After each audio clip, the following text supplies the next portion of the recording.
Good morning. Welcome to Headline Focus here live on Core Politics with me, Rob Double. It is Monday, the 9th of April, April 2018. Let's have a look at what's making the news today. So, started with an alleged chemical weapons attack in Syria. Now, this is making the real front pages of most of the newspapers today.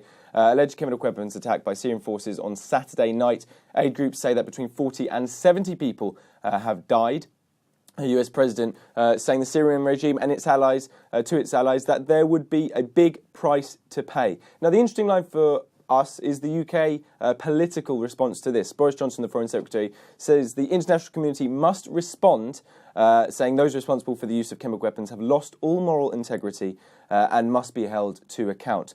Now, there's slight caveats in this, because any immediate UK military response would almost certainly require a recall of Parliament and a vote on whether the UK should militarily get involved in any kind of response. Now, if you remember in 2013, David Cameron did a very similar vote when it was Ed Miliband in charge about airstrikes in Syria on a similar chemical weapons attack, and it was actually voted down. David Cameron lost that vote, and as a result, Britain did not get involved in any kind of military airstrikes.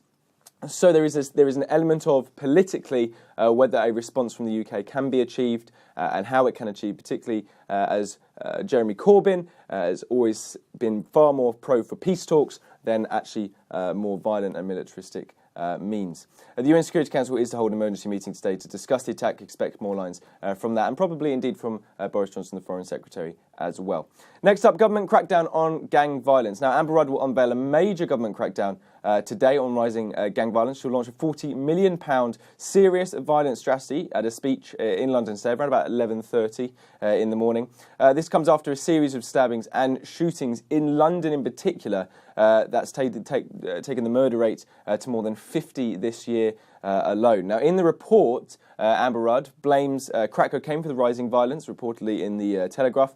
However, The Guardian have got quite a good story today. They've got a leaked Home Office document that admits cuts to the police. So, in other words, the cuts to the budget and then to the numbers of police have likely contributed to the rise in serious violent crime. Now, the ideas of cuts to the police and cuts to the police force and the impact on tackling crime has been a long political debate going on, rumbling on, particularly between the Conservatives and Labour. So that will do certainly the Foreign Secretary Home Secretary no favours today. Times also reporting that there is actually no new funding going into this scheme as well. I expect some more lines out of that as the day goes ahead. And finally, one more story. Harriet Harman has accepted the apology of MP Kemi Badenoch for hacking her website. Now, this was actually done in an interview with us, Core Politics. Tory rising star, Kemi Badenoch, admitted that she'd hacked 10 years ago a Labour MP's website before she was elected to Parliament, saying she changed stuff on the website saying nice things about Tories and Tory MPs. An anonymous Tory HQ source saying it's been a case of password guessing and not real hacking. And, of course, Harriet Harman has accepted her apology.